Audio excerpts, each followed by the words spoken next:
Ok, buongiorno a tutti, siamo arrivati in un altro Miraduro dell'Oppo Patch, una roba del genere. Siamo nella zona sud dell'isola, qui sostanzialmente c'era un altro trekking da fare, però veramente ho il quadricipite sinistro che mi è abbastanza partito. È abbastanza sulla costa, io soffro parecchio di vertigini, quindi non è il massimo per me. Anche Lisa è un pochino stanca, mi pare di aver capito, che qua sopra voi non la vedete. Quindi adesso capiamo un attimino di preciso cosa fare, cosa vedere, però sicuramente oggi pomeriggio dobbiamo andare a vedere la cascata che non abbiamo visto nello scorso video e basta. Poi vi aggiorno un attimino su cosa facciamo, dove andiamo, eccetera. Ok raga, allora praticamente siamo venuti in un altro punto che doveva essere un punto della Madonna con una mega vista e infatti non si vede niente. E tra l'altro quella lì fino a un secondo fa si vedeva, ora proprio zero. Cioè, ci sta arrivando addosso un'ondata di nuvole assurda. Siamo proprio in mezzo alle nuvole. Cioè queste qui sono nuvole in realtà. Non ho capito dove sta andando, non si vede nemmeno più Lisa. Cioè Lisa è qui, questo puntino qua. Ecco, ora girandomi, cioè spostandomi sostanzialmente di 20 metri, si vede? Carina. Sostanzialmente questo dovrebbe essere uno dei punti più alti dell'isola. Infatti per arrivare qua abbiamo fatto una bella salitina e con la nostra magica Clio non è stato facilissimo. Come si chiama sto posto? Rocha dos Frades. Roccia sto Rocha. Cioè per farvi capire che non è nebbia, sono proprio nuvole. Cioè questa qua arriva proprio da su, no? E si sbatte sul terreno e va tutto di là. Cioè, non è nebbia, assurda sta cosa. Cioè, assurdo il fatto che siamo in mezzo alle nuvole. E non è che siamo sul Monte Everest. Ok, allora raga, praticamente il nuovo Miraduro della Goa rasa e funda. Si vede anche qua non tantissimo, questo qui è rasa, mentre questo cosino qui è funda. Come sempre un botto di ortensie, sia di qua che tutto di qua. Iniziamo veramente a credere anche che i posti, cioè le persone del posto li utilizzino anche per delimitare i confini tra i loro campi. Non lo so, però potrebbe avere senso. Per me non molto, ma a livello di spiegazione. Praticamente, raga, prima eravamo qua.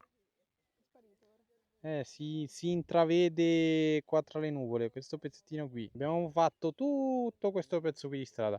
Niente, siamo scesi giù e poi siamo risaliti. Con tanta fatica. I due laghi Fundas e Rasa insieme occupano 426 ettari più o meno di superficie e da quanto abbiamo capito dovrebbero essersi formati come tutte le altre caldere delle Azzorre, ossia da un'eruzione vulcanica, e da quanto abbiamo capito si dovrebbe chiamare idromagmatica. Fundas si trova a circa 360 metri di altitudine, mentre Rasa sta a 530 metri di altitudine. Rasa ha una profondità non elevatissima, sta a 16 metri di profondità, e anche Fundas non è che sia chissà quanto profondo rispetto ai laghi italiani, perché sta a una profondità di 35 metri. Ok, allora, dopo un pranzo, una mezzorettina di riposo, stiamo andando alla cascata di ieri, che non siamo riusciti ad andare, quindi che è la cascata do Ribeiro de Ferreiro, ce l'ho. Sono 600 metri di percorso di qua, dal parcheggio che è proprio lì dietro, perché qua c'è la strada. Da quanto ho capito è il punto più iconico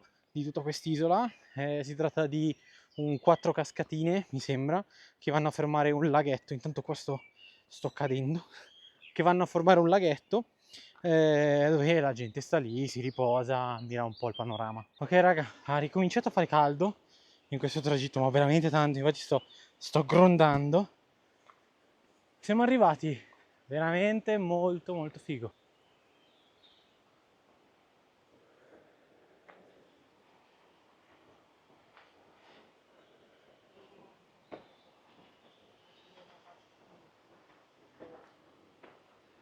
Prima vi ho detto che le cascate erano un 4-5, in realtà le ho contate, sono tipo 11 se non ho contato male.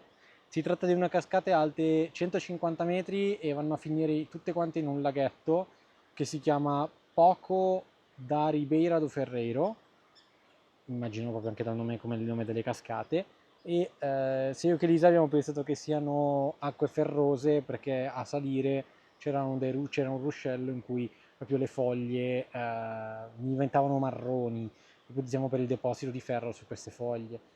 Diciamo che l'ingresso al lago è soltanto uno, c'è un solo ingresso, tutto il resto è formato da diciamo un bosco impermeabile e da tantissimi altri, un sottobosco molto paludoso.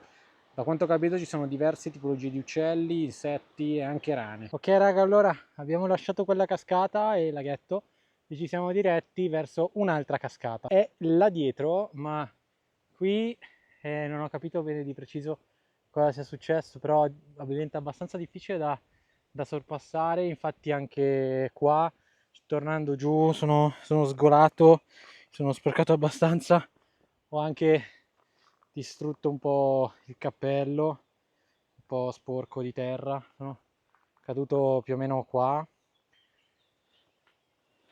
Non mi sono fatto nulla, sono semplicemente sgolato giù con il ginocchio, però nulla di che, non mi sono neanche sbucciato il ginocchio.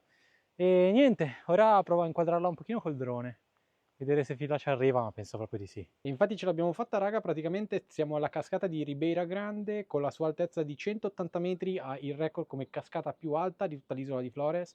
Praticamente a differenza della precedente cascata, al di sotto di sé non ha una piscina o un laghetto, ma va a finire direttamente in un fiume che poi andrà a sfociare direttamente in mare. Ok raga, siamo tornati, ha iniziato a fare veramente tantissimo caldo, infatti anche dalla maglietta sono veramente tantissimo sudato.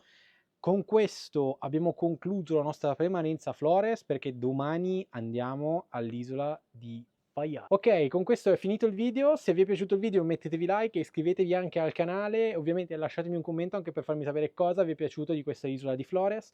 Detto questo, ci vediamo alla prossima. Ciao raga!